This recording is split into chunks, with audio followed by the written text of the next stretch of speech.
Este, Buenos días. ¿Sí escucha? Este,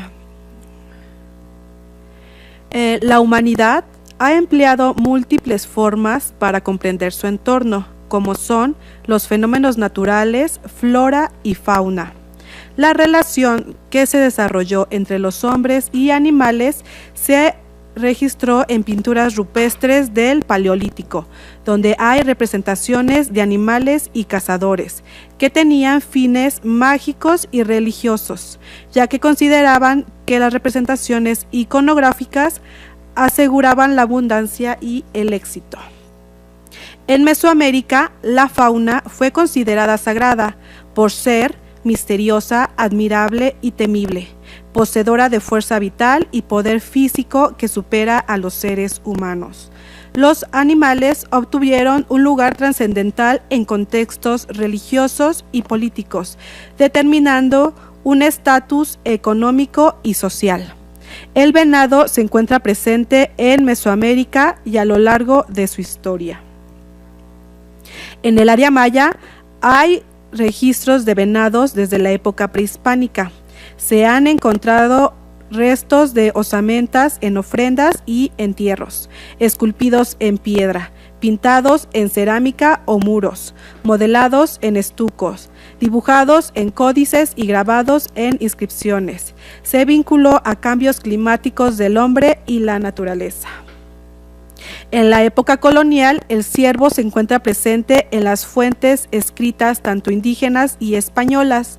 Los indígenas en el Popol Vuh registraron que fue uno de los primeros animales en ser creado por los dioses y designado como guardián del monte. En el título de Totonicapán es fundador de linajes e intermediario entre dioses y hombres. Los españoles, en las relaciones históricas geográficas de la gobernación de Yucatán, se asombraron de su anatomía y biología, rescataron conocimientos de los indígenas e intentaron aportar nuevos métodos para aprovechar al máximo cada parte de su cuerpo. En la época contemporánea, en los mitos, se aprecia cómo el venado se relaciona con los astros Sol y Luna, en tres temáticas constantes. En primera, el Sol corteja a la Luna, mostrándole que es un buen cazador de venados. En segunda, el venado forma los órganos sexuales de la Luna con su pezuña. En tercera, la Luna se desinteresa de la relación con el Sol, por lo que se viste con piel de venado para reconquistarla. Sobre la sacralidad del venado se han realizado estudios arqueológicos, antropológicos, etnográficos e históricos de la época prehispánica que se ha asociado con la época contemporánea, vinculando el área maya con otros grupos étnicos de Mesoamérica. Por lo anterior, consideré pertinente realizar un estudio sobre el símbolo del venado en el área maya, en fuentes indígenas y españolas de los siglos XVI, XVII y XVIII. La metodología que empleé fue teoría de las religiones, conformada por dos enfoques que la sustentan: historia de las religiones y fenomenología de la religión.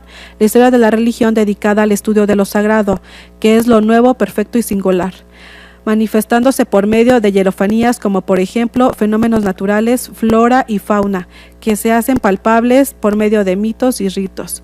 Y la fenomenología de la religión describe, selecciona y organiza para poder apreciar la estructura que la determina por un tiempo y un espacio. En el área maya habitan dos tipos de venado. El primero es el cola blanca, conocido como sec, quec o quech, que significa ciervo o venado de los grandes, caballo, mula, bestia. Además, era el nombre de una especie que da tiña en la cabeza, hace caer el pelo y hiede. Es el 12º signo del calendario y es el nombre de un símbolo de un día de la semana. El segundo es el temazate, denominado como yuc, venado chico comparado con la cabra montesa.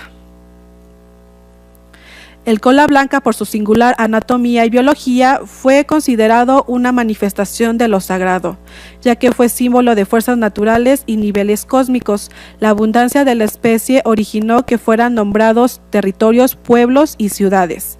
El territorio de Zihuichiltepec, que significa tierra de pavos y venados. El pueblo de Aquehai solo hacían casas de cueros de venados, y la ciudad más conocida es Mayapán, estandarte venado, Maicú, venado tecolote, y Maisec, pezuña de venado.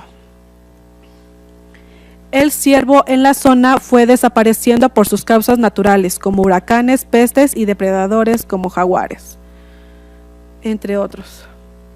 En el Popol Vuh, el venado es una manifestación del guardián del monte, protector de la flora y fauna. Él interactuaba entre el espacio salvaje y sociabilizado.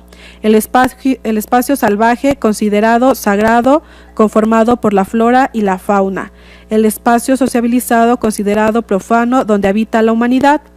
Los hombres, para poderse internar en el monte, que era considerado sagrado, tenía que realizar rituales al guardián del monte y divinidades asociadas con el venado, con el fin de que los guiara y protegiera al internarse en sus dominios, para obtener la presa que requería para subsistir, ya que si no se realizaba podía ser castigado con alguna enfermedad o la muerte. Las divinidades asociadas con la cacería tenían en común haber adoptado nombre, forma o atributos físicos del ciervo. El nombre de venado como Ajsec, cazador, arquero o principal deidad del venado. También otro dios que se llamaba Yumisec, el señor de los venados. La forma más grande o pequeña del ciervo como Akanum, el que gime o brama, Sujuisip, el que es virgen y concede dones, Sipitabai, ofrenda del mecate. Los atributos físicos del venado como la piel de Tojil, que significa pagar, Aguilix, señor golondrina, Jacawix, montaña de fuego, y Niki Tabai, en medio del valle. Los cazadores de venado eran llamados Taxec, venadear, montear o andar en caza. Y los hombres, antes de efectuar los rituales de cacería, tenían que purificarse por medio de la abstinencia sexual, privación de alimentos y sangrías. En el ritual empleaban atuendos específicos como tocados de cabezas, astas y orejas de venados, turbantes enroscados, cintas que se empleaban alrededor de la frente y nuca, sombreros de ala ancha. Además usaban orejeras, collares de cuentas, brazaletes en las muñecas y tobillos, capas y bragueros de tela o piel de venado. En algunas ocasiones aparecen pintados del rostro y cuerpo de diferentes diseños. Los atavíos tenían como finalidad apropiarse las características y cualidades anatómicas o biológicas del venado, como la agilidad, rapidez ante sus oponentes. Ellos realizaban rituales individuales o colectivos, en los que participaban sacerdotes, cazadores y guerreros, ejecutando oraciones, cantos, música y danza, que se vinculaban con sonidos o movimientos de venado, palabras que se vinculan con partes del venado, cráneo, astas, corazón, sangre y piel, herramientas de cacería como lazos y flecha. Los rituales podían ser privados en la casa o el monte o públicos en los templos. Los rituales finalizaban consultando a los especialistas en el calendario para saber cuáles eran los días favorables y desfavorables para la cacería, ya que el numeral como el día se relacionaban con el desarrollo físico y biológico del venado. Los días favorables son 4 Eb y 5 Ben. Los numerales son asociados con los rumbos y centros del cosmos, los días con la lluvia, maíz y venados. Las fechas coinciden con el periodo en que las hembras se apartan de sus manadas para dar a luz, y por lo que son vulnerables por carecer de astas para defenderse, y les podían robar a sus crías para utilizarlas de señuelos. Los días desfavorables son 6 Sib, 7 Caban y Akbal. Los numerales vinculados con la muerte, días de destrucción, transformación y obscuridad. Las fechas concuerdan con el crecimiento de las astas y apareamiento del venado, por lo que andan a la defensiva. El venado era capturado por cazadores especializados, porque tenían una serie de características y cualidades psicológicas, anatómicas, biológicas, geográficas y botánicas. La cacería se podía realizar de dos maneras, individual y colectiva. La cacería individual empleaba magia simpatética, ya que vestían piel de venado, se untaban grasa de ciervo macho para disimular su aroma y atraer a las hembras. También reproducían sonidos y movimientos del animal. La cacería colectiva estaba a cargo de un capitán que distribuía 4 actividades: espiar, rastrear, esperar y capturar. Las técnicas y herramientas que se empleaban para cazar venados eran flechas, lanzas, lazos, redes, silbatos, besoar, perro y sopilote. Las flechas y lanzas asociadas con los rayos solares o relámpagos de la lluvia, pero ambos fertilizan la tierra, por ello se relacionan con el falo que fecunda a la mujer. Los lazos y redes simbólicamente vinculan y unifican elementos antagónicos como lo sagrado y profano, la vida y la muerte, lo masculino y lo femenino. Los silbatos podían ser de cerámica, cuerno, pezuña y hueso. Reproducían el sonido de la cría, hembra o macho. El besoar, piedra pequeña que se encuentra en el estómago de los venados, ayudaba a obtener protección y destreza con el rastreo y en el empleo de armas. Podía ser útil 1 o 6 meses. Si se excedía de la caza o lo comentaban con otra persona, dejaba de funcionar. Los perros se les untaba la sangre o carne en los hocicos para rastrearlos, y los sopilotes señalaban los venados muertos a los cazadores. El venado, después de haber sido apresado y destazado, su cuerpo mantenía su esencia sagrada. Por ello, sus atributos físicos como cabeza, cerebro, astas, orejas, corazón, piel, cenizas, patas y cola determinaban un estatus político, económico y social. Los atributos físicos fueron empleados de 3 maneras. La primera, en los rituales como ofrenda, por ser considerado intermediario entre los hombres y dioses. Era sustituto de los humanos, porque empleaban el mismo principio vital. Por ello llegaban a ser capturados de la misma manera, ya que el cazador como el guerrero empleaban técnicas y herramientas semejantes para atrapar a los venados como a los cautivos de guerra. La segunda era como un alimento exótico debido a los pocos animales domésticos. Por esta razón era mínima la población que la consumía y en ocasiones especiales, preparándolo de forma asada, en barbacoa y tamales. También fue ingrediente de remedios. Algunas de sus partes como el cerebro, astas, corazón, piel y cenizas, que están vinculados con el calor, fuego y masculino, eran usadas en enfermedades de naturaleza fría, húmedas y femeninas, como por ejemplo cuando el bebé no podía salir de su mamá, pues le daban un remedio que tenía piel de venado y pues así podía parir, o también para provocar un aborto o para la menstruación.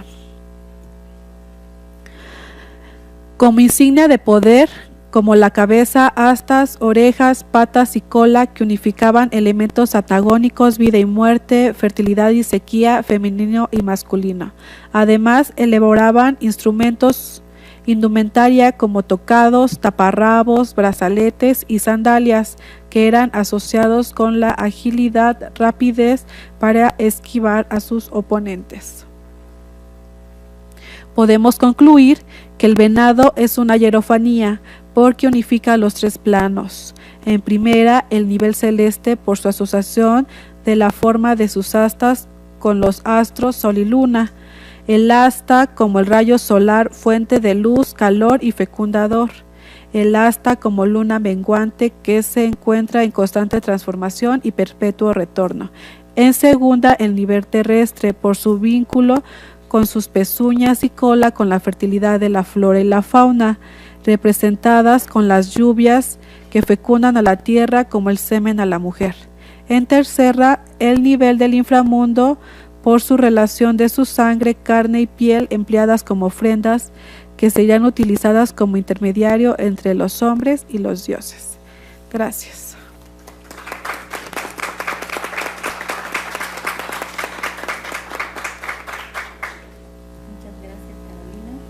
Vamos a oír a Antonio García Zúñiga. Déjame. quien nos va a presentar su ponencia El español en documentos yucatecos de los siglos XVI y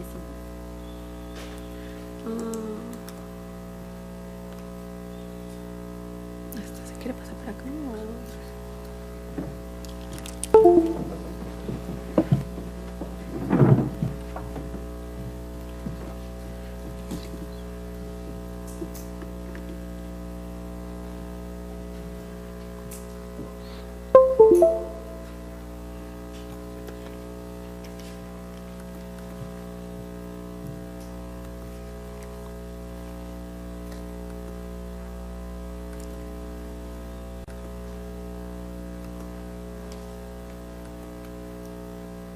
Bueno, lo que abre la presentación es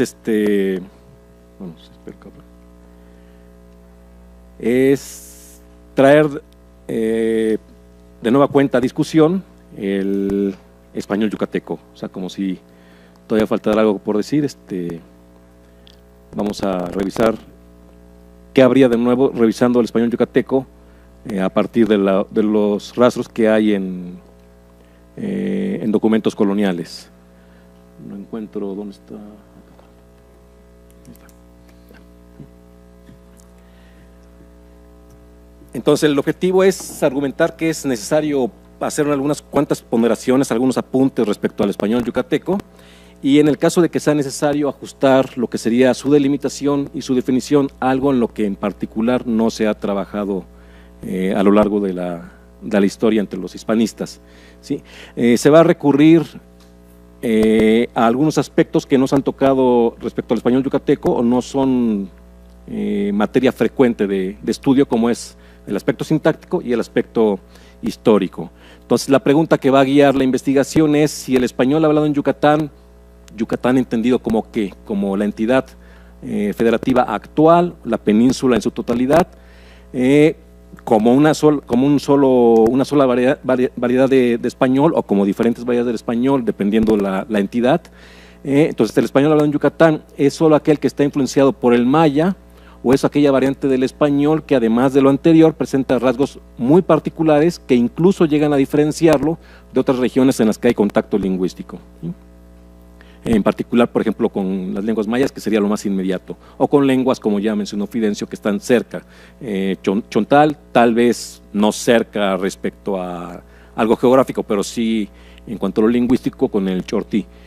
La característica del trabajo es que es un estudio que va a revisar la presencia de estructuras a lo largo de la historia. No va a ser un estudio que revise la evolución diacrónica de la variedad del español yucateco. O sea, no voy a presentar datos de frecuencia, porcentajes ni proporciones, ¿sí? Únicamente presencia. No niego que sí haya una relación muy fuerte de mucho tiempo atrás entre el español y la lengua maya, en buena parte de la península de Yucatán, tal vez no en toda, pero sí propongo que es factible reconocer estructuras y procesos que proceden única y exclusivamente de la gramática y la variación del español, y otros que sí se deben al contacto. ¿Cómo vamos a estructurar el trabajo, la discusión? En primer lugar, se van a determinar y justificar cuáles son las expresiones que van a conformar el corpus de trabajo, que van a tener en cuenta diferentes criterios, sobre todo sincrónicos. Si las estructuras tienen alguna correspondencia con el maya, si se han analizado en obras anteriores como representativas del habla en cuestión, y si los mismos hablantes reconocen que es algo propio del español yucateco. La parte diacrónica, que es lo que se va a revisar en los documentos, son documentos del siglo XVI, XVII, XVIII y XIX, en el que se va a atender la aparición de esas estructuras, pero además se van a añadir otras que pueden aparecer como propias en estos documentos. La metodología, bueno, se divide en una parte sincrónica y una parte diacrónica. Voy a entender por península de Yucatán únicamente lo que es Campeche, Quintana Roo y Yucatán. No voy a considerar la parte geográfica, es decir, no voy a considerar Belice y tampoco una parte de Tabasco ni una parte del Petén guatemalteco. Para el estudio únicamente me voy a basar en documentos que tengo certeza de que proceden de Campeche y que proceden de Yucatán, por la historia que a lo mejor muchos de nosotros sí conocemos respecto a Quintana Roo, territorio federal, o sea, Quintana Roo es un estado nuevo, y rastrear documentos quintanarroenses es muy difícil. La información sincrónica se recolectó en diferentes comunidades del oriente, del occidente, el sur y el centro de Yucatán. Pueden ver las comunidades, por ejemplo, Tinum, Tizcacacopul, Chichimilá, Espita, Cuncunul, Chemash, Tzinup, Unucu, Nacuchec, Unche, Cisbichen, Tecom, Tizhualactún, Xoquempich, y Chonchucmil, Maxcanú, Peto, Tactiu, Motul, Timucuy, Oxpatacap, Tzibalché, Zacapchen son de Campeche, en el centro de Campeche, Champotón, Chulbac, y en el sur de Campeche, bueno, digo sur, aunque no es, quiero basarme en algo geográfico, en una división tradicional que se hace en la península, como por ejemplo zona de Chenes, Xmaben, Xmejía y Escanja. ¿Cómo se colectó la información? Se trata de narraciones y entrevistas libres. Se procuró balancear factores sociolingüísticos, así como la constitución de las poblaciones, es decir, se tomó en cuenta que fueran comunidades rurales, semiurbanas y urbanas. En este caso no se presenta ningún dato de comunidad urbana, serían, digamos, Mérida en el caso de Yucatán, Campeche y Champotón en el caso de Campeche. Y si hubiera considerado Quintana Roo, tendría mucha dificultad porque no podría considerar que Chetumal es de una presencia maya fuerte en la actualidad. Respecto a los datos diacrónicos, se cuidó de que fueran documentos elaborados y firmados en el territorio peninsular. Estos documentos se tomaron del Archivo Estatal de Campeche, del Archivo de la Diócesis de Campeche, del Archivo Histórico de Mérida, de la Biblioteca Virtual de Yucatán, y de dos obras ya publicadas que contienen una amplia colección de documentos: los documentos lingüísticos de la Nueva España de la provincia de Campeche y los documentos lingüísticos de la Nueva España de la parte Golfo de México. El primero publicado por Pedro Ramírez y el segundo por Chantal Melis y Fran Yuti. ¿Qué es lo que se ha tratado en los estudios respecto al español yucateco?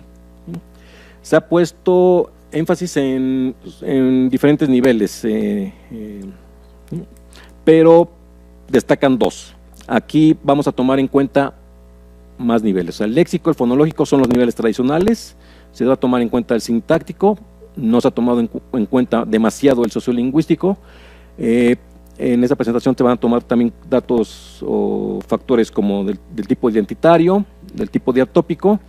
Sería importante hacer un contraste de tipo diacrónico en el sentido de qué es lo que se reporta en época antigua y qué es lo que en realidad existe hoy en día.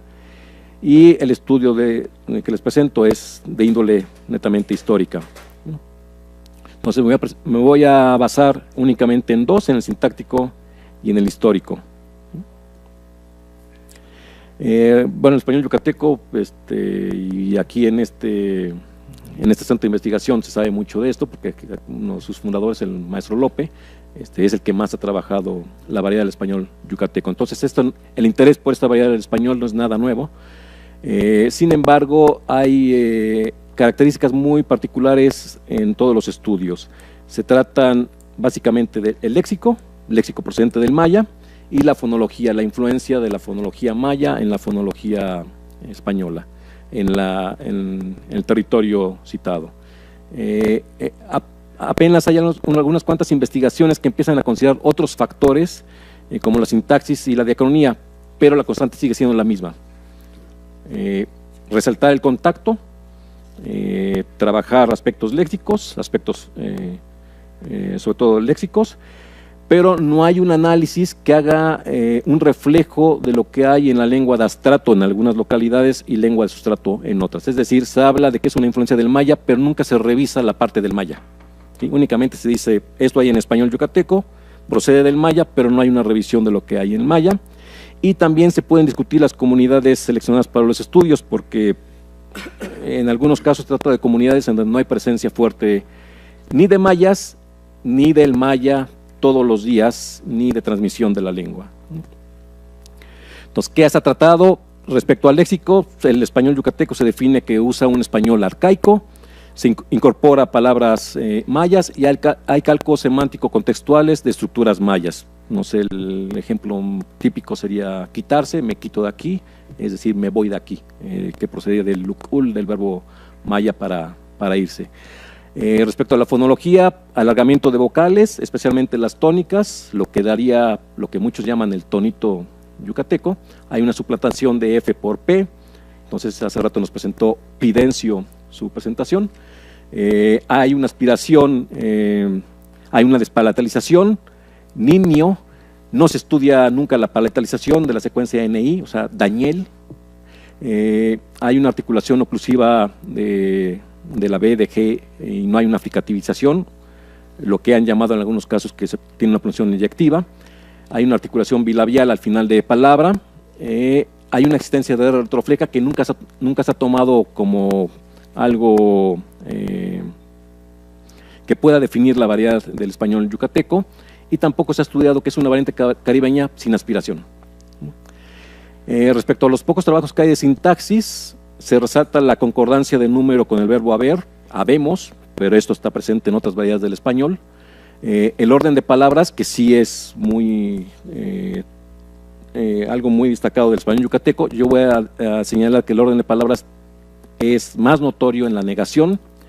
La construcción, que sería algo así, se lo dijo entonces a él por su compañero, o sea, una introducción de agente, cuando no la hay. Ahí tienen ¿cómo se diría en maya?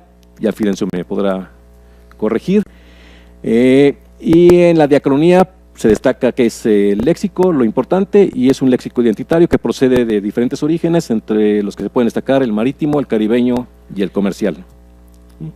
¿Cuáles son las estructuras que voy a analizar? Van a ser 19 estructuras y son 2087 ejemplos. No voy a poner ningún ejemplo con palabras mayas porque sería ser tendencioso para lo que yo quiero plantear, ¿sí? Entonces, en el habla de todos los días es común encontrar las siguientes construcciones, y mi planteamiento es: ¿pertenecerían o no a un español yucateco? ¿Formarían parte de un español yucateco o no? Y lo podrían definir y delimitar, ¿sí? Entonces, el ejemplo, en ausencia de preposiciones, la mayoría de estas palabras en maya las tomé de la entrevista que le hice a mi abuelo, quien le fui preguntando objeto, animal o cosa que hice en maya, ¿sí? Notamos que hay una ausencia de preposición y está marcado el pronombre de dativo le. Hay una ausencia de artículos definidos en frases nominales simples. Conforme fue pasando los años, existió molino, iglesia, parque, campo deportivo, tiendas, entre otros. La introducción de agente, lo que hace rato les mencioné. A Alondra Aguilar le dicen así, la chupadedos, por sus amigas, porque en la primaria no dejaba chuparse el dedo. Uso del aspecto progresivo. Bueno, entre paréntesis podrán ver la cantidad de ejemplos. O sea, en ausencia de preposiciones hay 173 ejemplos en el corpus. De ausencia de artículos hay 96, de la introducción de agentes son 39, algo que destaca del español yucateco, pero que al menos yo no lo tengo documentado tanto como se esperaría.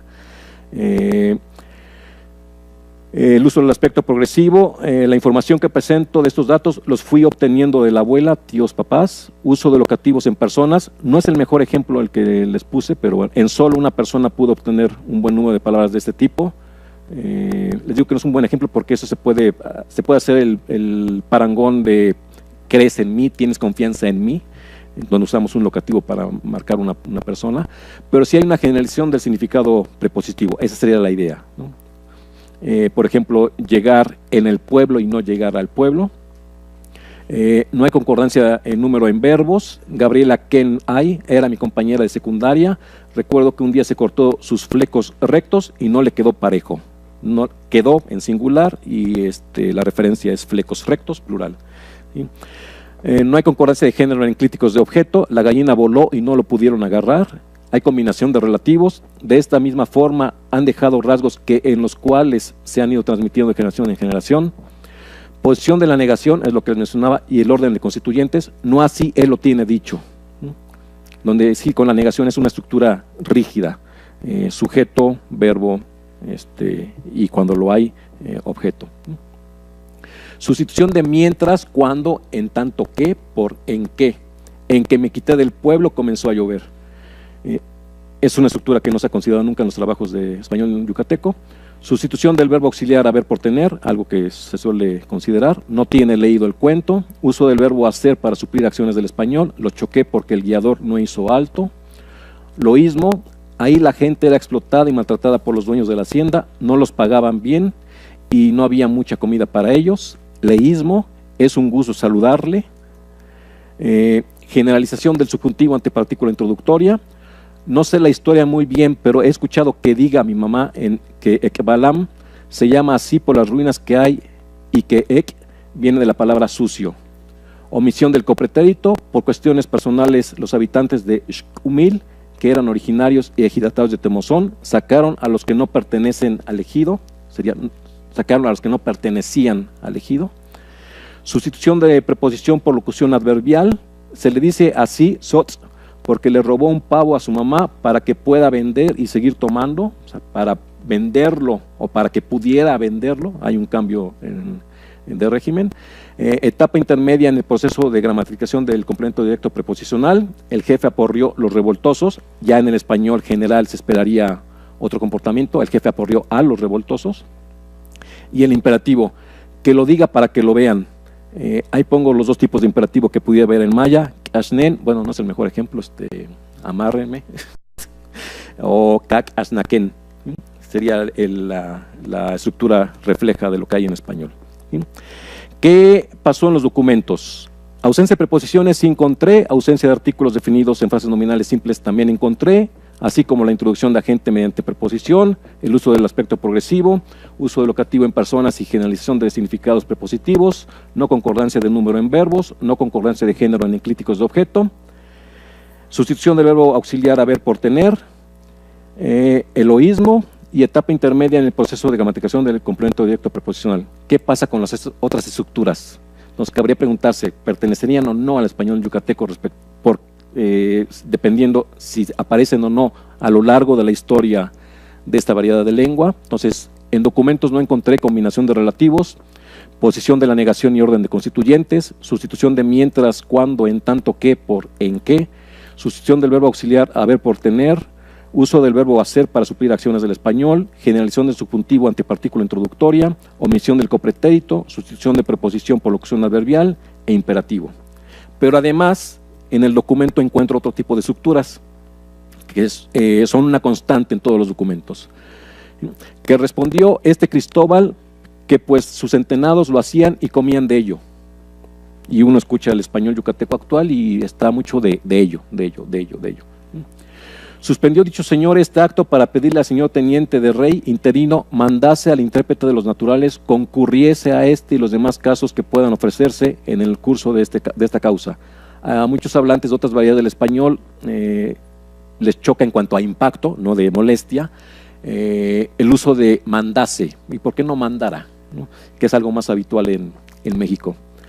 Que el viernes primero del corriente, siendo como a las 10 de la mañana, cuando se citan las horas es como a las 10 y no a las 10. ¿A qué le replicó? ¿A qué le replicó el declarante? Tendría que ser a lo que le replicó el declarante. Y habiendo llamado al declarante los justicias por medio de un tupil, se acompañó con todos y se dirigieron a la milpa en donde estaba el difunto, guiados de la viuda. Sabemos que hay una lectura diferente de las preposiciones, en el sentido de las preposiciones, pero después de la muerte oyó decir al cabo militar, había sido por cierta diferencia que habían tenido, o sea, se omite el qué, decir qué, ítem, diga si dicha su hija Roberta le conversó algún otro pasaje, vemos un orden no canónico en la frase nominal, diga si su dicha hija o diga si su, bueno, hay un cambio de orden en la estructura de la frase nominal, la cual de ella aumente nuestro por muchos años para sus santos servicios, vemos que no hay concordancia de número en la frase nominal, y porque el notario dijo que no hacía buena letra, lo hube yo de escribir, ¿sí? O sea, vemos el verbo haber utilizado en lugar de tener. Entonces, la pregunta es, a partir de estos datos, ¿son 19 o 27 estructuras sintácticas las que se originaron durante el periodo colonial y se registran o perduran en la actualidad respecto a la variedad del español yucateco? Y aquí tengo una propuesta. Entonces, la ausencia de preposiciones no aparece en el siglo XVI ni en el XVII, pero sí aparece en el XVIII. En el XIX, tal vez por falta de revisar más, por no revisar más documentos, no la encontré. La ausencia de artículos no está presente en el XVI, tampoco en el XVII, sí en el XVIII y sí, en muy pocos casos, en el XIX. La introducción del agente por no está presente en el XVI, en el XVII, sí en el XVIII y sí en el XIX. El aspecto progresivo no está presente en el XVI, sí en el XVII, XVIII y XIX. El significado prepositivo, el de voy en el pueblo, no está presente en el XVI, pero sí en el XVII, XVIII y XIX.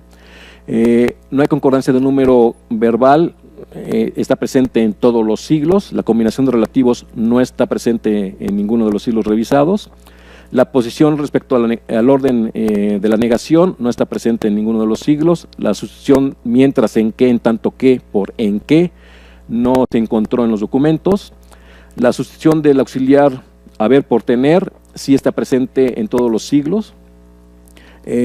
Uso del verbo hacer más un sustantivo, hacer alto, por ejemplo, no está presente sino hasta el siglo XIX. El loísmo no está presente en el XVI y XVII, pero sí en el XVIII y XIX. En cambio, el leísmo está presente en todos los siglos. La generación del subjuntivo no la encontré. La omisión del copretérito tampoco la encontré. La sustitución de preposiciones no la encontré. El complemento directo preposicional merece un apunte que voy a hacer más adelante. El imperativo tampoco lo encontré. Entonces, si las estructuras no se encuentran en siglos, en la historia del documento, se trata de español yucateco o no es español yucateco. Si aparecen con posterioridad, ¿a qué se deberá? Es lo que les quiero plantear. Respecto a las estructuras que estaban presentes en los documentos, el de ello aparece en los primeros dos siglos y no en los dos últimos. El mandase no aparece en los dos primeros siglos y sí en los dos últimos. El como a las no aparece en los primeros dos siglos y solamente en el XVIII.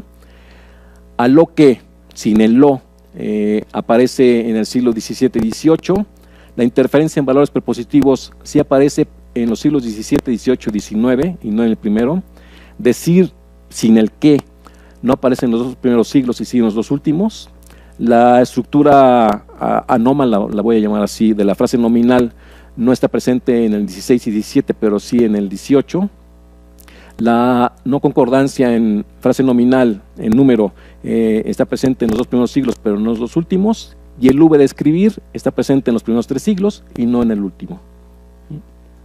Respecto al al complemento directo preposicional, en el español estándar, los datos de México, son porcentajes. Vemos que los definidos singulares, bueno, se consideran definidos singulares únicamente así, definidos plurales, singulares, perdón, sin considerar si es frase nominal introducida por un posesivo o si es por un artículo. Definidos plurales, indefinidos singulares, indefinidos plurales y otros indefinidos como otros, ninguno, algún. En el siglo XVI vemos los porcentajes: 86% con los definidos singulares, 43% con los plurales, 29% con los indefinidos singulares, 20% con los plurales y con otros indefinidos 21%. La idea es que se pueden ver 4 etapas de evolución en este comportamiento respecto al español estándar. Se vería el periodo medieval, el periodo colonial, el de periodo de transición y un periodo moderno que empieza en el siglo XIX o con el siglo XIX. Pero en el español yucateco se ven cosas distintas. Se ve que no hay una división clara respecto a los singulares, definidos singulares. Pareciera que es una misma etapa. En cuanto a los definidos plurales, pareciera que en lugar de 4 hay 3 etapas. En los indefinidos singulares lo mismo. Parecía que hay 3 etapas, pero además las 3 últimas muy semejantes, algo muy distinto a lo que ocurre en el español estándar. En los indefinidos plurales veíamos 2 etapas y no 4, y lo mismo sucede con otros indefinidos. Entonces podemos ver que sí hay un comportamiento muy diferenciado de lo que sería el español yucateco respecto al complemento directo preposicional con lo que hay en el español estándar. Revisando la presencia, ausencia en los diferentes siglos de las estructuras que les presenté, se pueden hacer algunas hipótesis. Tal vez sean hipótesis de trabajo, pero que son importantes señalar. La idea es que el español yucateco sí existe, pero su diversidad procede de diferentes, puede ser vista de diferentes ángulos respecto a la sintaxis y a la historia. Por ejemplo, la ausencia de preposiciones sí vendría del maya, porque en el maya solamente hay una preposición, que habría que pensar si tiene valor preposicional o no tiene valor preposicional. Puede marcar la introducción de un dativo, puede marcar un locativo, pero el origen sería por un reacomodo del sistema. El maya tiene una, el español tiene varias. Entonces, el sistema se tiene que reacomodar. ¿Sí? La pregunta es, ¿correspondería o no a un español yucateco? Y si sí, que es mi propuesta, pensar, ¿es propio de los hablantes bilingües del maya español? ¿No presente en los bilingües que hablan español maya? ¿Es algo propio del maya, de la región, o es algo que podemos encontrar en otras regiones de contacto? Esa sería la idea. ¿Sí? La ausencia de los artículos procede del maya, puesto que el maya, la definitud, se puede expresar con artículo, bueno, con un demostrativo que en ciertos contextos tiene lectura de artículo, y también se puede expresar con ningún determinante. ¿Sí? Entonces pareciera que es un reflejo del maya y no un reacomodo del sistema. Surgirá la pregunta, ¿es español yucateco o no? Lo podemos encontrar en diferentes áreas donde hay contacto, y es propio de hablantes bilingües, nuevamente, maya-español, porque de los bilingües español-maya, eso no lo tienen. ¿Sí? La introducción de la gente, vemos que sí es del maya y es por reflejo, esto sí no cabe duda, es español yucateco, pero otra vez la pregunta, ¿es habla rural o es habla urbana? ¿Corresponde a un nivel de estudios o no? Podemos encontrar gente que vive en ciudad y no tiene esta estructura y que es yucateca de generaciones. El aspecto progresivo procede del maya, pero es un reflejo. La pregunta de nueva cuenta ¿sería español yucateco o no sería español yucateco? Lo tenemos presente en otras áreas donde hay contacto. El significado prepositivo veo yo que es más bien algo que es de la gramática del español y aparte es maya tardío, o sea, aparece en los últimos siglos, pero sí es español yucateco. ¿Sí? Esa es la cuestión, pero nuevamente, correspondería a un habla rural, a un habla de estudios. La no concordancia del número verbal, según mi propuesta, sería variación del español exclusivamente, promovido por el maya en ciertos contextos, o sea, el maya favorecería que no hubiera concordancia del número verbal. Algo mismo pasaría con la concordancia respecto al número enclítico, pero habría que revisar los contextos y los valores. ¿Sí? La combinación de relativos es variación del español, y dentro de la variación del español habría que ver si corresponde a un nivel de estudios. En fin, como se me va a acabar el tiempo, quisiera pasar a la última parte de la propuesta. Entonces, con esta presencia, ausencia en documentos coloniales de estructuras que encuentro en el maya actual y que fui encontrando en los documentos, pueden ver la clasificación que haría yo respecto al español yucateco. ¿Sí? La procedencia, qué tipo de motivación tendría según la procedencia, y si es un habla particular respecto a una zona o un aspecto sociolingüístico de las personas. ¿Sí? Lo mismo podemos ver en las estructuras que encontré en los documentos. O sea, el de ello proviene de la gramática del español, pero yo pensaría que es español yucateco porque es algo muy, muy recurrente. El mandase sería variación del español, pero vería que sí formaría parte del español yucateco, aunque también se usa en otras variedades del español. Y lo último, con todo esto podría haber circunstancias sociohistóricas y sociolingüísticas que originarían el español yucateco, y habría etapas. El siglo XVI es un contacto distante. Bueno, Fidencio ya nos hizo un super resumen muy preciso respecto al contacto que había en aquella época, pero los mayas eran monolingües y aquí entra el léxico. Los españoles se encuentran con objetos que desconocían, los tenían que nombrar con las palabras que se utilizaban en aquella época. Aquí no podemos hablar de español yucateco. En el siglo XVII hay un contacto más próximo, hay una necesidad de bilingüismo. Los mayas bilingües, bueno, ya Fidencio nos hizo el apunte, son pocos. Aquí hay nueva entrada del léxico, pero pareciera que los que tienen necesidad de bilingüismo no son los mayas, entonces serían los españoles. La idea sería que si el español yucateco se empieza a registrar desde esta época, sería de los españoles que aprendieron el maya y no de los mayas que no sabían español o que hablaban poco español, ¿sí? Ya el siglo XVIII, ya un español más afianzado, más mexicano, más yucateco, tenemos una situación similar, un contacto muy próximo, una necesidad de bilingüismo, donde hay españoles bilingües, son los terratenientes, los futuros hacendados, los que tienen que aprender el maya y no a la inversa, ¿sí? Y aquí es donde ya podemos ver que sí habría un español yucateco. El siglo XIX tiene más factores, el identitario y el sociopolítico. Si recordamos o tenemos presente el área de los confines, que Yucatán pertenecía a ratos a la Nueva España y a ratos se iba. Entonces, aquí hay un contacto en conflicto, hay una necesidad de bilingüismo, son los españoles bilingües, los hacendados que aprenden el maya, y sí hay un español yucateco. Entonces, aquí la idea sería quiénes introducen el español yucateco. Son los españoles que aprenden el maya, y en el siglo XX más bien serían los mayas que hablan español. Entonces veríamos que hay dos vías de origen del español yucateco. Y eso es lo que tengo que comentar, y algunas cuantas palabras finales para concluir, pero creo que ya me pasé del tiempo. Entonces agradezco su...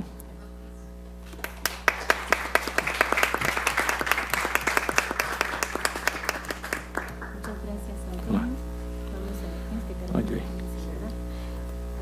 Ahora vamos a oír a Enrico Strassi, el quincuense en imágenes, ¿se dice así? Quincuense. Quincuense, Che, che falta una cosa. perdón. Sì, non Pasca. il problema è che sta scritto è una cosa. Quincuense en imágenes, textos y paisajes mayas del periodo colonial y análisis. Aspetta.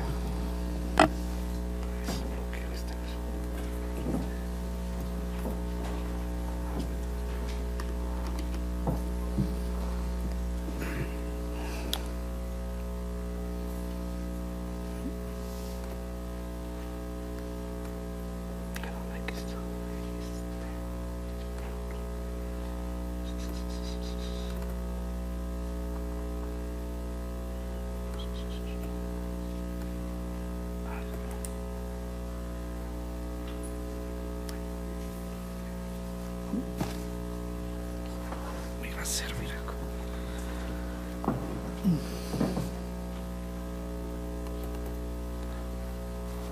Bueno,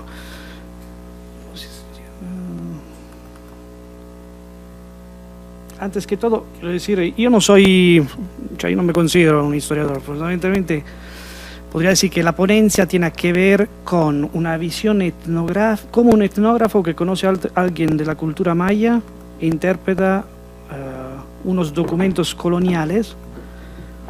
¿Qué pasó? Enter. Tache.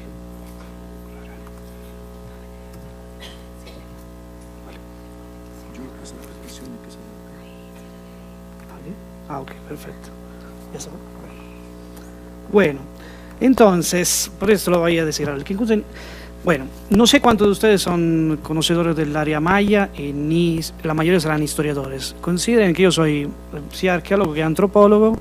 Estoy haciendo un proyecto de postdoc que es sobre esto, sobre el quincunce en imágenes, textos y paisajes, pero cómo las distintas disciplinas que han trabajado los mayas han trabajado este concepto. Infatti estos son, no, periodo, para decir la mayoría son etnográficas, ¿no? Entonces, le tengo que explicar algo de la etnografía para entender, porque la idea es que yo voy a trabajar algo que se ve a nivel etnográfico y que fui a ver si se encontraba a nivel de los documentos coloniales, fundamentalmente. Entonces, el quincunce, el término llega del latino quincus, es una disposición semejante a la figura de un 5 de dados, ¿no? Con 4 puntos que forman rectángulo, cuadrado y otro punto en el centro. Eso es lo que normalmente se imagina. Bueno, entonces, entre los mayistas, esta es una categoría comodín. Cualquier disposición que probablemente se encuentra, cualquier interpretación a nivel arqueológico, se utiliza probablemente, esto es un quincunce. Pero, ¿qué pasa? Que a nivel de la etnografía actual no encuentra ningún indígena que definiría quincunce esta disposición. Lo que los etnógrafos encuentran es una cosa que llaman las 4 esquinas y el centro. Esquineros, ángulos. Bueno, Entonces, trabajé, por eso puede ser que yo soy sesgado de una mía visión, porque antes yo trabajé sobre todo en Chiapas, he trabajado con Lacandones, Celtales, Sochiles, Tocalavales, sobre todo en los altos.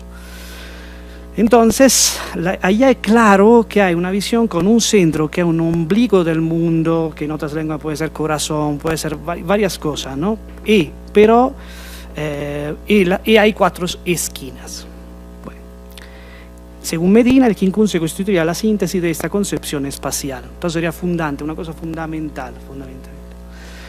Bueno, uno de los primeros, ahora le presento algunos datos etnográficos, nada más porque vean que se encuentran, ¿no? ¿Dónde se encuentran? Ahora, en los altos, por ejemplo, Vogt, que ha trabajado muchísimos años en Sinacantán, dice, ¿no? El escabroso terreno calizo y volcánico que en los altos de Chiapas llega hasta las nubes es la superficie visible del mundo, Balamil, sinacanteco, concebido como un quincunce. El centro de esta superficie es el ombligo del mundo, un pequeño montículo redondeado ubicado en el centro ceremonial de Sinacantán. El mundo se entiende desde ese centro hacia el exterior. Este mundo reposa sobre los hombros de los Huashacmen, versión local de los dioses de las 4 esquinas del mundo o cargadores del cielo. Bueno, todo esto, este modelo de cómo sería este mundo, cuadrado, rectángulo, rombo, se repetiría a cada nivel, casa, milpa, ¿no? Es a nivel de comunidad. Bueno. La idea es que en el trabajo etnográfico se nota como la mayoría de los etnógrafos, eso lo van a ver a nivel también de los altos y también en Yucatán, donde las esquinas hay toda una pelea donde están orientadas. Entonces, puntos cardinales, puntos intercardinales o puntos solsticiales, ¿no? Los mismos etnógrafos, Vogt lo vamos a ver aquí y luego Villarojas, pasan a orientarlas a los puntos cardinales, a darse cuenta en un segundo momento que están orientadas a los puntos que llaman intercardinales, ma que realmente serían solsticiales, porque hay una variabilidad, cambian, hay grados, como los arqueastrónomos nunca dirían que un punto intercardinal coincide con el punto solsticial, porque hay 3 diámetros solares de diferencia y cambia prácticamente esta cosa. Entonces, porque la mayoría de los, quien dice punto intercardinal piensa como una brújula, no piensa en sentido del mundo visible real, ¿no? Entonces cambia. Bueno, estos 4 puntos, entonces, según mi visión, yo coincido con esta, corresponderían a la salida y puesta en el sol en los días del solsticio. Esto marcarían en un territorio concreto, en el paisaje, 4 puntos. Esos serían las esquinas. Bueno, entonces, en ámbito de, por ejemplo, en Sinacantán, esto corresponde a, según mi visión, 4 montañas sagradas. Esta es mi interpretación de los datos que él da. Lo tengo que ir a verificar ahora cuando voy al campo. Bueno, estas se visitan en el curso del año. Esta es una cosa fundamental para crear la relación de reciprocidad con las entidades que viven en el paisaje. Esto se ve lo mismo en San Andrés Ramsar, Ochay, lo mismo. La tierra se representa en San Andrés como una tabla gruesa rectangular, el plano de la cual tiene la forma de un quincunce con 4 esquinas y el centro. Los andreseros explican que esas 4 esquinas corresponden a los puntos de salida y la puesta del sol en los solsticios de verano y de invierno. Es en estas 4 esquinas en donde se encuentran los cargadores de la tierra. Bueno, pues ahí vean, continúa lo mismo Kohler encuentra en San Pablo, San Chuilitán. Digamos que en los altos para mí es claro esto, ¿no? Según mi visión. Bueno, vamos un poquito más abajo, hay Oshchuk. En Oshchuk, por ejemplo, ven que eso se encuentra muchas veces, esos puntos están marcados en los rezos. Por ejemplo, lo encuentran donde los rezos se nombran esos puntos, ¿no? Son recorridos que se hacen pero son recorridos que antes se hicieron. No son recorridos reales, que se hicieron con los hábitos corporales, ¿no? Esa es la idea. Bueno, por ejemplo, en Oshchuk, vean, ahora Padre, ahora Señor, ahí está la 9ª cruz, que es la esquina de la tierra, ángulo del mundo. Ahí hay 10 cruces, pero 4, según mi opinión, representan estas. Bueno, yo trabajé muchísimo tiempo en la Trinitaria, por eso tengo sesgado esto. Trabajé con un señor que era el último que pedía la lluvia para más de 15 comunidades tocalavales. Él prácticamente lo llamaban para fundar pueblos. Fundar pueblos sería sembrar los 4 puntos, fundamentalmente. Eso era fundar pueblo. Esos son la que sería, él lo llamaba esquinero en la Trinitaria, y son puntos que están en el paisaje, para lo que ahora que la entrevista que hizo con varias personas, a él no la pude entrevistar sobre eso porque ya se murió, parece que también esos están asociados a los puntos solsticiales, por lo que me dijeron, ¿no? Bueno. Estos se utilizan para curar las personas. O sea, cuando, por ejemplo, necesitan, lo llevan a hacer un recorrido de estos puntos y se hacen rezos, y al final la idea es que la energía del pueblo te va a curar, la fuerza, la energía del pueblo. Bueno, y ahí en el curso del año hay estos puntos y a otros, porque para mí son los fundamentales, pero hay muchos otros. Son donde tú vas a hacer ofrendas en el curso del año para establecer lo que llamo yo la relación de reciprocidad con las entidades que viven en este paisaje. Eso utilizo conceptos que yo defino por final. Bueno, ¿qué pasa en Yucatán? Eso muchos se asocian a esta parte de los cerros. En Yucatán, en cambio, hay este problema. Digo, ¿cómo no hay?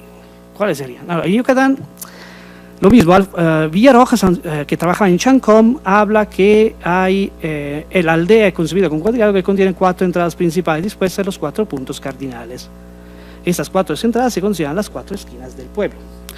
Pero luego él se da cuenta, con otros datos, que conoce en Chancá, que vas a ver en Chemash, que no, aquí también estarían asociados a los puntos solsticiales. En los últimos años, las últimas etnografías que han trabajado en Yucatán, pero no dicen esto. La mayoría citan Chancom, la primer Chancom. Y lo otro, desaparecido, dicen todavía puntos cardinales. Okay.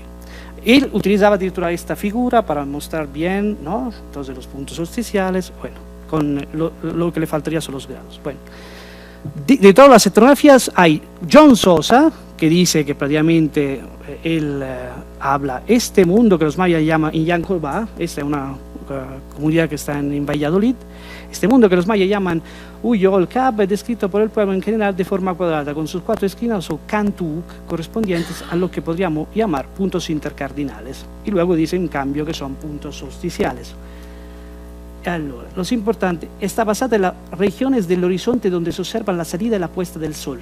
Por esta razón, una diferencia fundamental entre las direcciones mayas de la Kin, Shaman, Chihin, Nohol es que no son puntos cardinales, sino los lados de un mundo concebido en forma cuadrilátera. Ese se ve en la distinta manera que tienen para denominar a una de las esquinas. Por ejemplo, la de noroeste, que llaman la Kin Shaman, este-norte, Shaman la Kin, norte-este. ¿No? Y explica, pero la idea es siempre esto. ¿Cuál es el problema que marco como diferencia? Es que en el ámbito yucateco se piensa que no hay puntos concretos en el paisaje que marcarían esas esquinas. Algo como las cruces que hemos visto en otro. Bueno, esto, ¿no? Esta parte, hay otros que hablaron de esta, hay toda una pelea entre los investigadores sobre dónde estarían esta, ¿no? Y antes Girard, que había trabajado con Chortí en Guatemala, lo dice, ¿no? Y él ya es uno de los primeros, el primero que dice esta cosa, fundamentalmente. Bueno, van a ver cómo representa, y luego hablamos, ¿qué le quiero decir? En los rezos de Chac Chac, donde son las peticiones de lluvia, se habla de estas esquinas, fundamentalmente, que este es un rezo que han recopilado Rasmussen et Terán en Sochen, que es uno de los centros considerados todavía tradicionales, el centro del mundo del área maya yucateca, y ven, hay una parte que dice, tu cantis lum, tu cantis yoho hab, perdón por mi maya, que no sé, pero en las 4 esquinas de la tierra, los 4 ángulos del mundo. ¿Okay? Bueno, rezo de Chac Chac. Ahora hablamos con los etnógrafos de Lina, han trabajado muchísimos con esto, sobre todo tienen toda una serie de diálogos con el territorio. Sería lo último, cómo se representarían todavía los mayas actuales, digamos, cómo serían, si uno quiere estudiar los mayas tendría antes que leerse esto, ahora se piensa esto de los mayas, ¿no? Digamos. Bueno. Entonces, ¿qué dicen? El cosmo maya yucateco, la nación básica prehispánica de la estructuración del mundo, se subyace en la cosmovisión de los mayas de la península de Yucatán. Existen, según aquella, 3 grandes regiones, el cielo, la faz de la tierra y el inframundo. Esta idea, si bien no siempre se encuentra de manera explícita en los conocimientos que manejan los Jacmenov, se halla de forma implícita en el contenido de los rezos de invocación a deidades y vientos que habitan los planos celestiales terrenal, especialmente en sus lugares rumbos o esquinas, Can, Tiz, Can, 4 esquinas del cielo, Can, Tiz, Lum, 4 esquinas de la tierra. ¿De dónde? El sacerdote maya lo atrae para hacerlo descender sobre la mesa o altar al inicio de las ceremonias que oficia. Se llamaría, bueno. Entonces, aquí hay uno de los dibujos que elaboró Fidencio, y se ven esas esquinas, ¿no? Cantiz, como ven con la importancia que da, en este caso, Cantiz, Yashtiz, Katiz, Ochtiz. Bueno, ¿qué son? Bueno, estos serían las representaciones que hay de alguna de los altares, ¿no? Donde se ven, bueno, también en esto se definen las esquinas, okay. Pero se queda ya, porque muchas veces la mayoría son los puntos cardinales que se consideran importantes. Vamos a ver qué significa Yucatán, eso se lo van a ver después, porque luego los documentos coloniales que vamos a ver son más de Yucatán, porque ahí ya encontré algo, nada más. Entonces, ¿cómo se dice? Ulajin, literalmente, ¿en dónde sale el otro sol? ¿No? Según lo que dice Fidencio, ¿no? O Uchinilkin, ¿en dónde se oculta el sol? El quinto punto de referencia, el centro, se encuentra en la intersección de los ejes formados, los puntos cardinales. ¿Ven? La imagen, centro del mundo, convergencia del cosmos, ¿no? Entonces, había convergencia, el centro sería por los cardinales. Pero aquí, infatti, ¿cómo está orientado? ¿Ven? Orientado a los puntos cardinales. ¿Ven? Norte, estos, o sea, las esquinas aquí están, en este dibujo, están orientadas como si fueran los puntos cardinales, ¿no? Bueno, allora, ¿qué vamos a ver? Que en las lenguas mayas en general no hay un trabajo sobre las esquinas, que es lo que estoy haciendo yo, lo que hay es sobre, por ejemplo, las direcciones. Entonces, en un trabajo de Hopkins y Osseran, se ve cómo estas direcciones hay un cierto tipo de patrón. Un cierto patrón emerge. Observamos que hay un área contigua donde la metáfora de salida e entrar se emplea en la composición de términos para la dirección este-oeste, o sea, entrada o salida del sol. Hay una segunda área en la que los términos se basan en subida y caída, y hay un área intermedia donde hay alguna mezcla de los dos patrones. Esto para los conceptos de direcciones, nada más. Bueno, entonces van a ver, el maya yucateco estaría en esta cosa, salida-entrada. Estaría un mito que sería asociado a esto, a esta principal metáfora. Bueno, ese siempre está en este texto. Pasamos, vamos rápido, ese no. Bueno, lo que quiero ver, entonces, los otros norte y sur serían más asociados, son, por ejemplo, a la mano derecha del camino del sol, a la mano izquierda, ¿no? Son otros tipos, o sea, entonces son, la mayoría de lo que dicen ellos es que fundamentalmente estos términos norte y sur es muy difícil de encontrarlo, ¿no? En los diccionarios actuales se encuentra más las direcciones este-oeste, sí. Bueno, vamos a ver. Bueno, esto para decirle, entre los tocalabales, porque hay diccionarios que son más de tipo culturales, ¿no? Entonces, vemos cómo hay en los 4 esquineros del mundo, por ejemplo, ¿no? Los 4 esquineros no son los puntos cardinales, sino en medio de estos, en las esquinas. Esto por Carlos Lendersdorf, que trabajó con los tocalabales, ¿no? Regresamos a esto. Bueno, vamos a ver. Allora, en el periodo colonial, normalmente los maístas asocian el quincunce con frases específicas o con imágenes que se encuentran en las fuentes indígenas, que se interpretan como una expresión de la cuatripartición del mundo o de la manera de organizar la sociedad. Bueno, entonces yo presento algunos textos coloniales tardíos, la cita de la obra de Diego de Landa y unos diccionarios coloniales, unas mapas, pero para decirle que la mayoría de eso fue un fracaso, o sea, encontrar cosas esquinas no se encuentran, pero vamos a ver. En el Popol Vuh, eso es interesante, en el preámbulo del Popol Vuh hay varias versiones, Christensen, Craveri, yo vi, la mayoría todos traducen unos términos como, van a ver, it's for cornering, it's for seedings, it's measuring, it's for stakings, ¿no? E vei su kushish, ese aquí c'è, shuchputashik, ¿no? Bueno, la versión la grande es su representación y su recuento de la realización y germinación de todo el cielo y la tierra, sus 4 esquinas, sus 4 lados. Todo se medía y se marcaba entonces en 4 divisiones, doblándose y alargando las cuerdas medidoras de la matriz del cielo y la matriz de la tierra. Así se establecieron las 4 esquinas y los 4 lados. Bueno, entonces antes de la creación del mundo se hace esta cosa, esa es la idea, ¿no? Esto en el Popol Vuh, allora, define Shukut como lado, lo interpreta como esquina, en cuyo caso llegaría a ser sinónimo de la palabra Tsuk, esquina, ángulo. Esto sería quiché, ¿no? Bueno, de colonial. Entonces, todas las versiones coinciden, la formación en 4 esquinas, la división en 4 costados. Bueno, ok. Bueno, Craveri dice, que esta división cuatripartita si expresa también en la organización cuatripartita del espacio, cioè non solo si expresa en la organización cuatripartita del espacio, sino nel patrón ternario della società che c'è. E quindi hay forma donde se firman son siempre cuatro, que son los fundadores del linaje, que realizan los eventos míticos, ¿no? Entonces habría esta cosa, que es relevante, ¿no? Pero yo me iba a buscar siempre la cuestión de esta cuestión de las esquinas porque me interesaban esta sección, ¿no? Otra sección señalada del pueblo como la ciudad quiché de Kish se divide en 4 montañas que según Graveri son 4 pirámides que posiblemente aluden a la extensión espacial y también los 4 dioses tutelares traídos del oriente. Bueno, entonces aquí también se habla de 4 montañas, por ejemplo, ¿no?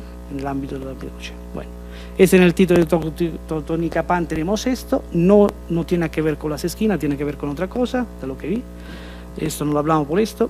Ya que tenía muchas broncas con los documentos, fui a ver otros documentos en ámbito del ámbito allá de Guatemala, encontré palabras como mojonera, no fue, porque digo, todo el análisis es bastante, para algunas cosas, preliminar. Fui, entonces vamos a ver dónde es más fácil encontrar documentos, entonces encontré en la parte colonial. Ahora, voy a ver en los diccionarios coloniales. Ahora, vamos a ver, ¿qué dice? Calepino del Motul. ¿Cómo se dice esquina en el Calepino del Motul? Amay, esquina o cantero de aquí. Cosa de 4 esquinas, hay varias posibilidades de decir esquinas. Lo que a mí me interesaba más, ¿te acuerdan? Cantis, tiz, esquina, cornijal, punta de cerro o sierra. Para un documento que es de Yucatán, interesante, ¿no? Que una esquina sea punta de cerro o sierra. Bueno, luego, entonces esto es la palabra que estaba buscando fundamentalmente. Bueno, nel Chilambalam de Chumayel, no hay mención de las esquinas, hay mención de la cuatripartición del mundo. Entonces, esto lo vamos a ver luego. Bueno, en el vocabulario de Mayatán, otro de los diccionarios, prácticamente hay esta mención de esquina a esquina, tzitzim, tzitz, esquina, anamay, tzitzil, tuk, tsep. En las 4 esquinas o partes del mundo, tucan, tukil, balka. ¿No? Cada uno sería pueblo. Luego, otra cosa que me interesaba, mundo visible con los que en él viven, mundo visible, Balca, que es lo que pone allá, ¿no? Vamos a ver. Nel diccionario etnolingüístico del idioma maya, yucateco, colonial, vean las varias versiones, hay esta que me interesa, Tucán, Tuuk, el Balcap, en las 4 esquinas del mundo, en las 4 esquinas o partes del mundo. Lo mismo hay tiz, esquina, esquina o cornijal o punta de sierra o sierra, esquina, ángulo saliente. Bueno, vamos a ver. Cantiz, 4 esquinas, cuadrado, esquinado con 4 puntas. Bueno, Balca, siempre en el diccionario dice que el mundo con los que en él viven, y Balca, mundo por la gente que encierra. Entonces todo esto a mí para el concepto de acá como pueblo. Bueno, entonces vamos a ver que en el Chilambalam no hay menciones, hay solo menciones sí de cuando hay después de la fin del mundo, se recrea el mundo, y hay partes donde le hago el Pedernal Rojo, la sagrada piedra de Axchamuchencap, la madre Ceiba Roja, su centro escondido está en el oriente. Y se siguen con 4 las direcciones, tienen su ceiba, todo. Hay 3 partes en el Chilam donde hay estas construcciones del mundo prácticamente con cada dirección está asociada a un color, entonces sería después de que el mundo se ha acabado, el nuevo mundo se crearía de esta manera, ¿no? Sembrando estas ceibas, o en otra parte son ángeles. Entonces, nel Chilambalam hay una parte que dice que también las divinidades tienen que preparar las medidas de la tierra y limpiar las tierras medidas. Bueno. Aquí otra parte interesante del Chilambalam de Chumayel, esta imagen, que a veces tú lo vendrías a decir, podría ser un quincunce, pero lo que explica arriba de la imagen no da adito a esto, aunque sí dice algo interesante. Cuando va a llegar el día 11 de junio se alargan los días, cuando va a llegar el día 13 de septiembre son muy iguales el día y la noche, cuando va a llegar el día y la noche, día 12 de diciembre se acorta el día y se hace anche la noche. Es decir, que aquí ellos marcan los solsticios y los equinoccios, ¿no? No tiene nada que ver con, pero la idea es que eso se dan cuenta. Y cuando hablo con la gente actual, me dicen cosas así. Ellos se dan cuenta, lo que te dicen, el día largo o el día corto. Noche larga, noche corta. Bueno, vamos a larga. En la relación de las cosas de Yucatán, dame cuánto falta, que si no, no voy a acabar. Allora, no hay menciones de la esquina, pero hay menciones de rituales donde se ponen cuatro prácticamente figuras a las esquinas. Normalmente son los chaques. Hay 4 menciones en 4 divisiones. Todo esto sigue. Entonces, en el ritual de los backup no hay mención de las esquinas, hay mención en cambio de colores asociados a las direcciones. Entonces, ya me fui, y la cosa que más, visto ya que no encontraba, lo que a mí más me interesaba eran lugares concretos en el paisaje, ¿no? Sería algo así. Y los títulos de tierra. Entonces, ¿quiénes son los títulos de tierra? Las esquinas, según ANCS,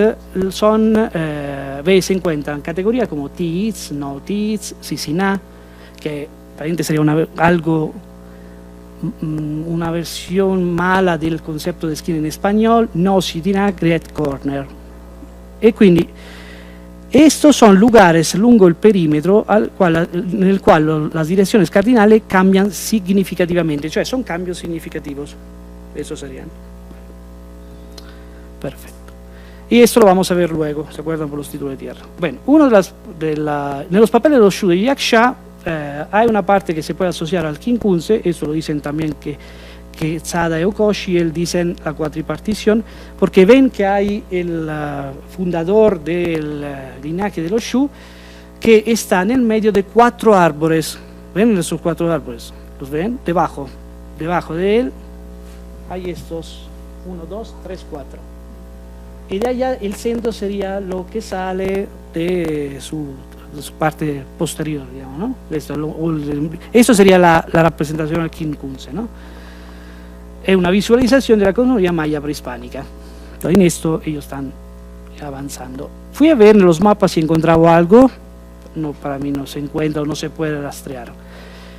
En el papel de Shu hay la memoria de distribución de los montes. Entonces, bueno, distribuyen, ellos harían recorridos de sus mojoneras que defenderían su espacio, su lugar concreto.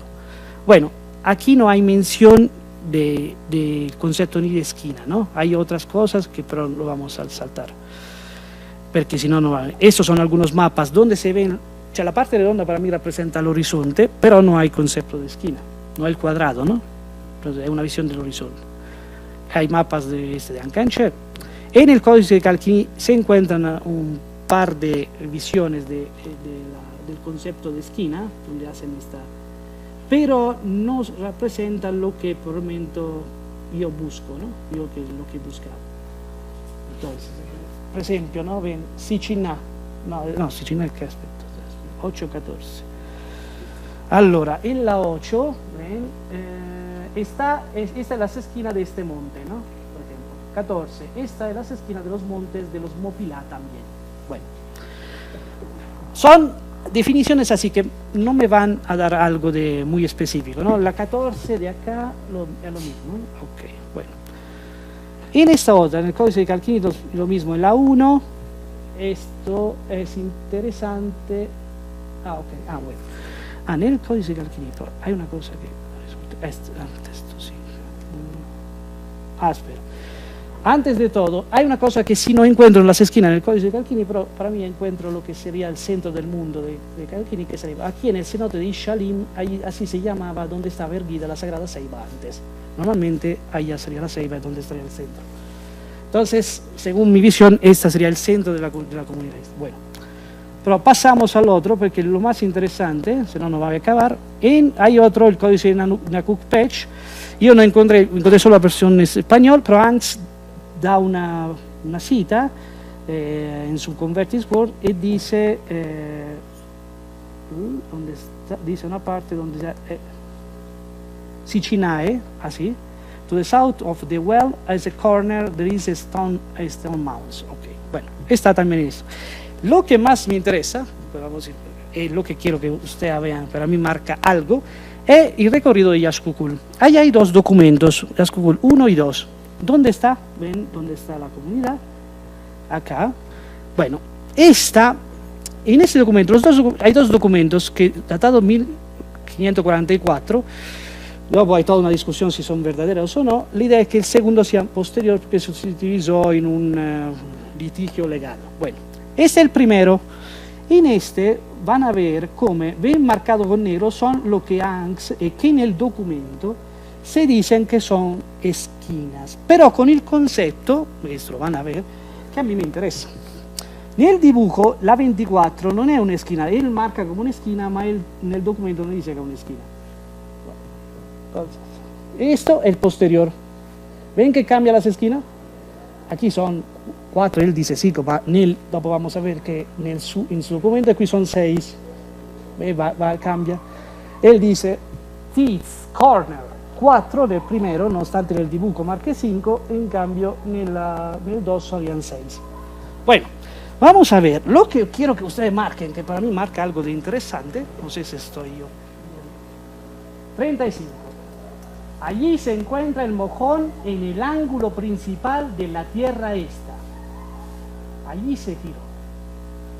Ya, ti amplitudi ti no ti iz. Y arriba ti no Siciná. Cioè, en los 4 lugares hay los 2 menciones de sia Tiiz que Siciná. Y hay esta cosa, en el ángulo principal de la tierra esta, ¿no? Van a ver, nel 172, allí se llama el mojón, en la gran esquina de estas tierras, en ángulo, Utiz, su ángulo, ¿no? Tiz marca aquí. Bueno, esta es la deslinde de tierra 1, ¿no? Vamos al 2. Nel 2, que se habían hecho, según el documento, 8 días después, hay toda una pelea, pero según lo que decía Engs, no sería posterior. Bueno, ¿qué hay en cambio? Vamos a ver, 228-29. ¿Dónde dice que hay esquina? Dice en cambio que hay allí, en el gran ángulo de estas tierras, la gran esquina, no Siciná. Cioè, nel segundo desaparece completamente el concepto de Tiz y queda solo Siciná. Y Siciná se pone también en lugares donde no tiene nada que ver con las esquinas anteriores. ¿Ok? Entonces, usted marca en 4, sin la 24, y aquí sería no Siciná, aquí las 4 son Tiz, y del otro lado utilizan también Siciná, marcando que son ángulos del mundo. Bueno, según mi visión, eso para concluir, estas tendrían que ver todavía con una visión antigua, que tiene que ver con algo, cioè el territorio no es solo el territorio legal, ma es su territorio simbólico. Entonces, según mi opinión, podría esto indicar que estas 4 esquinas en el primer documento eran de verdad todavía las esquinas como se considera todavía a nivel etnográfico. Y con esto concluyo.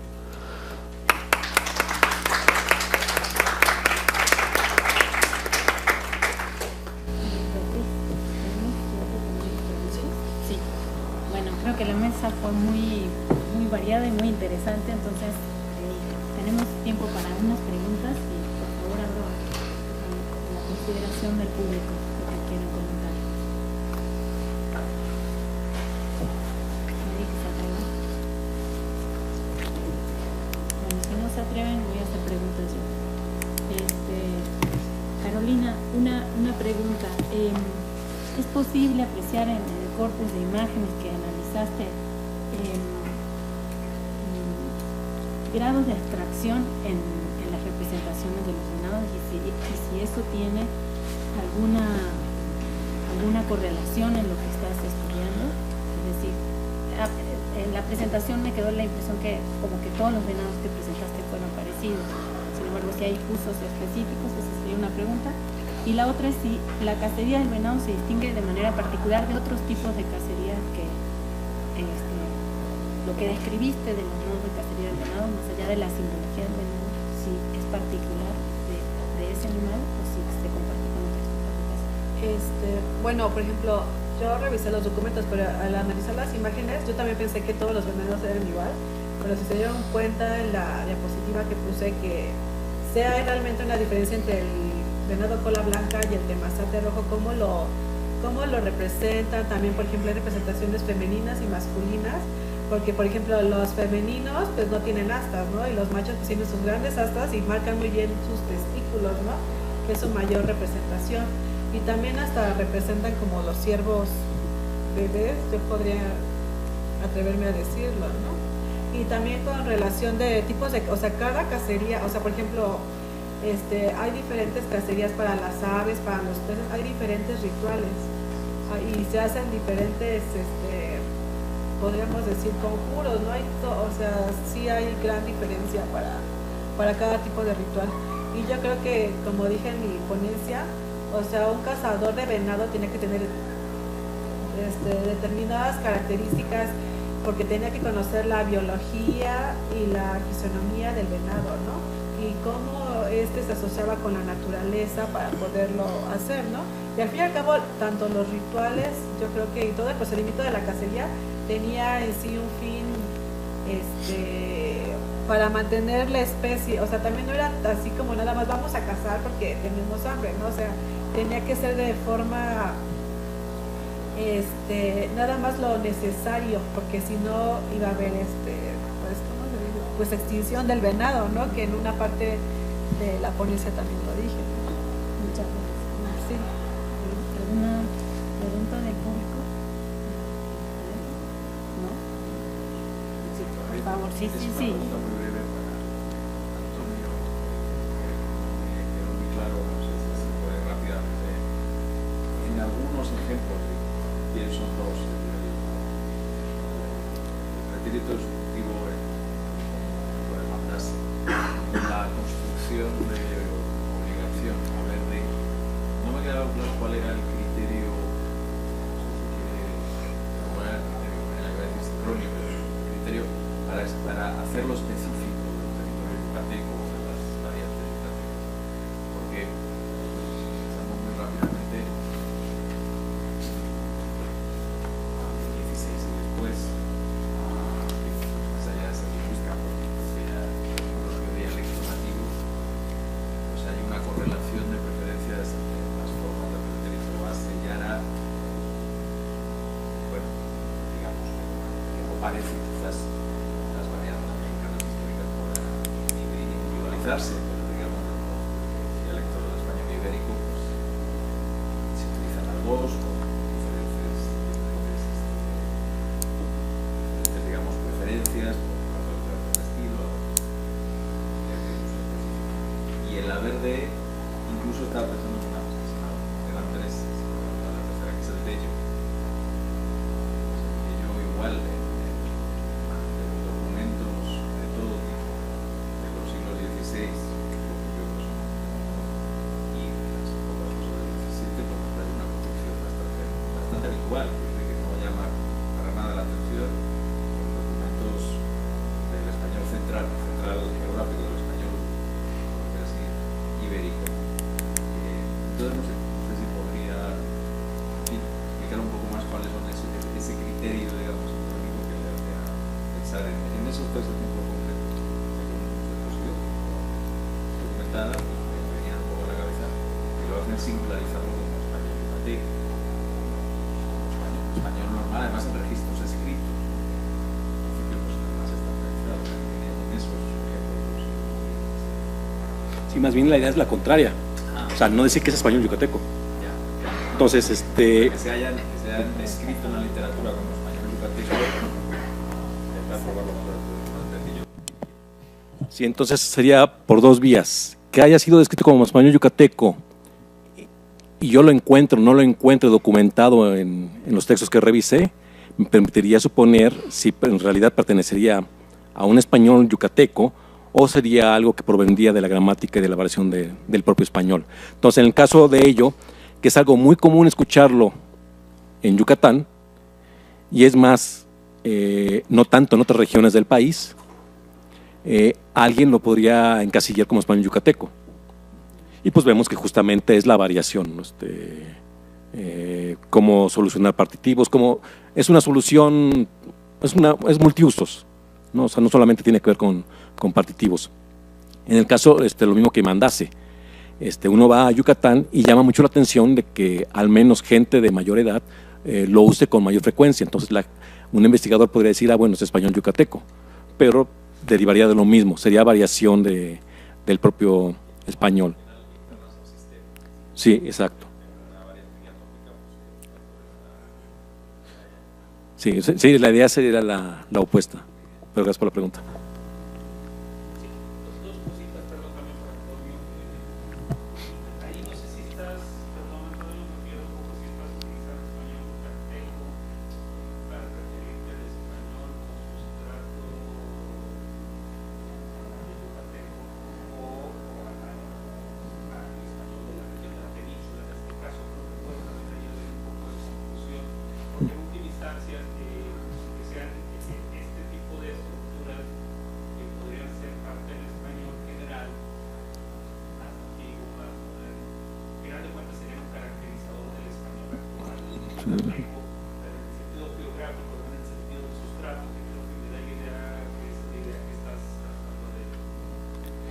Sí,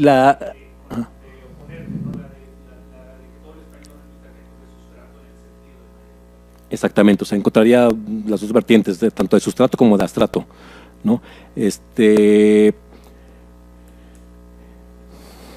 O sea, no es usual encontrar que si existe alguna definición de español yucateco sería esta, la que está atado a lo maya.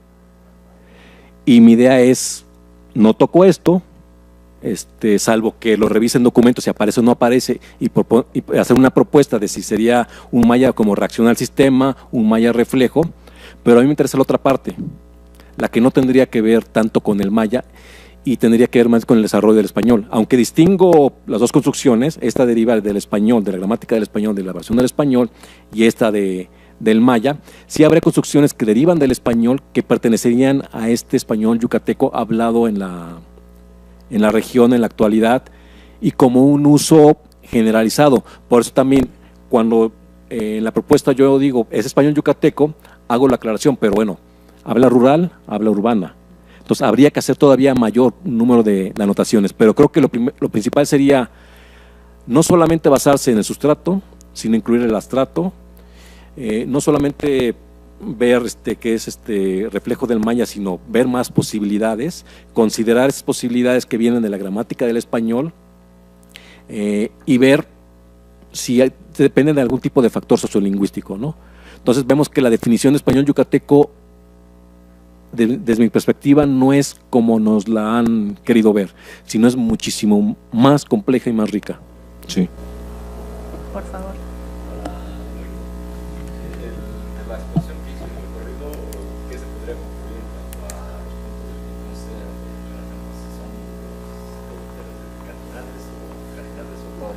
No, para mí eso es claro, por lo menos en los Altos es claro, en Yucatán parece que es claro, lo mismo, solo que curiosamente las etnografías en los últimos años, lo estoy viendo, siempre dicen puntos cardinales, continúan a decir. Entonces, el problema es que yo, ahora que ando más, fui en Yucatán, hice una vez, es que el problema es que yo no trabajé, yo trabajé con rezadores de los Altos, con un rezador tradicional, el último que sabía, ¿no? No trabajé con rezadores, yo estoy leyendo etnografía hecha con los mejores de Yucatán. Entonces ninguno parece que se interesa eso. Porque la idea es que normalmente es tan fundamental esta cosa de las esquinas, que para mí tiene que ver con, yo estoy creando una cosa que se llama, lo que estoy trabajando ahora son mapas de los paisajes identitarios indígenas, de los paisajes de referencia, lo que son sus territorios simbólicos que normalmente no tienen que ver con el territorio administrativo. Entonces estoy viendo si hay algo de esto que se puede rastrear en el pasado, si hay algo en el prehispánico, ¿no? Hay documentos muchas veces que son abstracciones de cosas concretas. En cambio, a nivel etnográfico tú ves que son gente que conoce su territorio porque lo recorrió, pero no recorriendo. Hay un problema fundamentalmente tra el recorrido de las mojoneras como un límite concreto y otro tipo de recorrido que yo marco.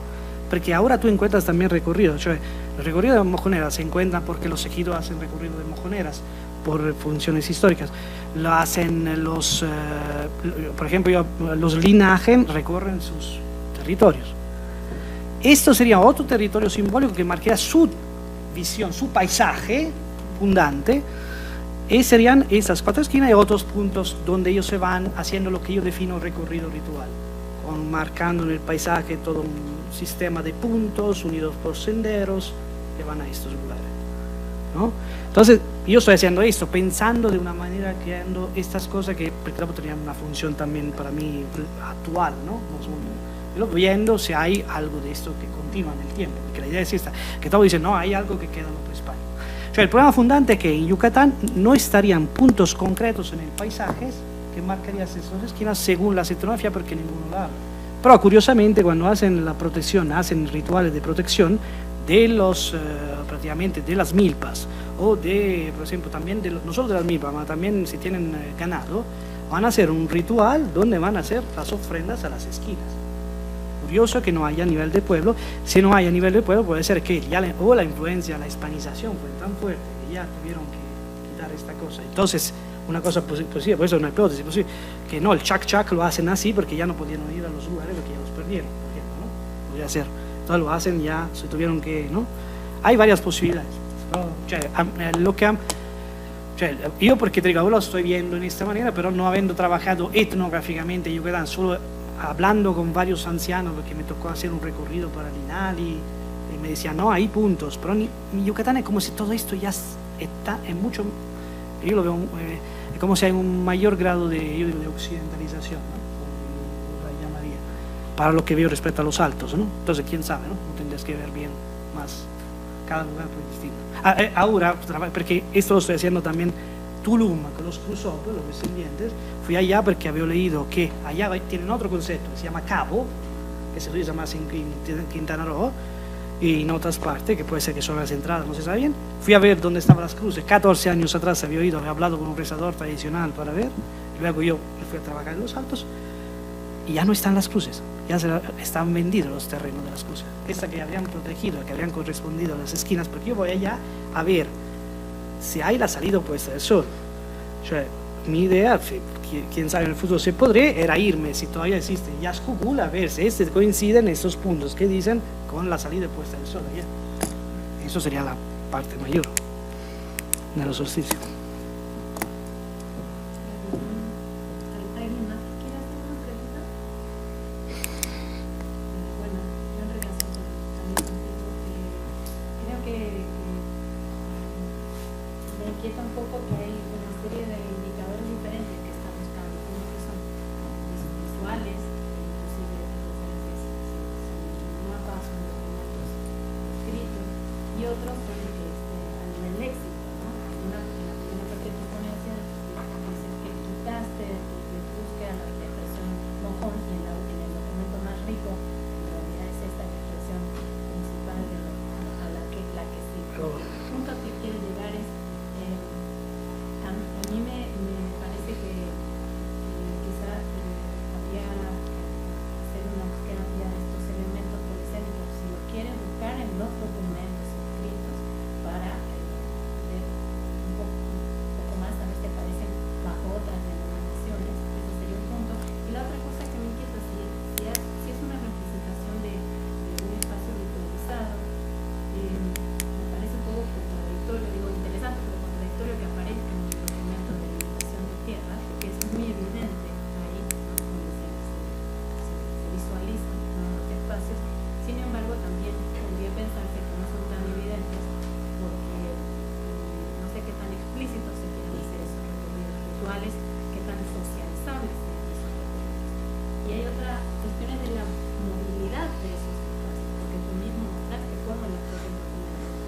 Entonces, la duda que tengo concretamente es cómo rastrear algo que parece tan divisivo desde el punto de vista léxico y desde el punto de vista visual. Bueno, yo te digo, yo porque al final con el hecho que son montones, hay cornical, mojón y español, yo fui a ver etnográficamente yucateco, Tis, vamos a ver Tis, ¿no?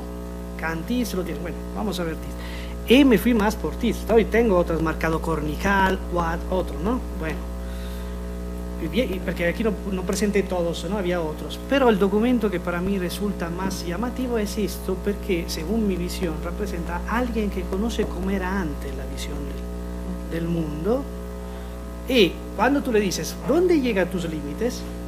Tus límites son tus esquinas. gran nivel. Cioè, l'idea esiste. Cuando tú hablas con estos, es otra concepción del concepto de límite. ¿Entiendes? O sea, si los territorios no son territorios con límites concretos, esto lo dicen en Yucatán con los Cuchcabal, anzi son relaciones interpersonales, que según visión yo tengo una idea de cómo podría ser estas cosas. ¿Por qué, por ejemplo, digo la idea? ¿Por qué no hay esquinas que se encuentran en los mapas que representarían las provincias? ¿No? Tú dices, yo tengo una idea de por qué, basado siempre sobre elementos etnográficos, que eso lo voy a escribir en el artículo, pero porque es otra visión, por eso lo llamo paisaje de referencia primaria, donde lo fundamental son estos puntos, son los que protegen, son los que representan, y para mí sería lo que representarían, por ejemplo, por eso llama el quinal. El concepto de quinal en celtal es una cosa fundante de su cultura, como aquí acá, en Yucatán, el pueblo, que dicen pueblo, ma para mí tendría otra cosa que es fundamental. Cioè, no es usted, porque nosotros cuando hablamos con categorías, ya cuando dijimos campesino, por ejemplo, ¿no? Nos llega la idea de que está trabajando la tierra, pobre, está sufriendo. En celtal es hombre libre, hombre que escoge cuando quiere ir a trabajar. Cioè, ¿me entiende que tenemos algunas? Cuando yo le digo una categoría, usted ya la asocian a un mundo que desescolarizado que nos creó. Acá hay otro mundo que fue insertado, introyectado en el cuerpo, en el hábitus. Entonces es otra manera otro nivel de abstracción, una abstracción que tienen los investigadores, que están desligados de su cuerpo, que yo digo siempre allá viven en un mundo donde las sociedades tradicionales, en celtal hay cuerpo, presencia del lugar, no hay desligado el cuerpo del lugar. Entonces nosotros en cambio somos los bisnietos de Descartes, que decía que podemos vivir como puramente desligado. Entonces hay todas estas cosas entonces yo lo que busco, lo que me interesa más, porque hablé mucho con personas, sobre todo con señores ancianos, de Maya, y además porque yo tengo una raíz campesina, yo soy hijo de un campesino, entonces veo cosas para mí que son distintas, son más, la veo en esta dirección. Yo digo, este documento me pareció interesante en esta manera, pero no digo, entonces vamos a ver, infatti la idea sería ir a Yaxcucul, ver si coinciden, ¿no? ¿Ya? Muchas gracias. Bueno, vamos a un receso y seguimos con un ratito. Muchas gracias.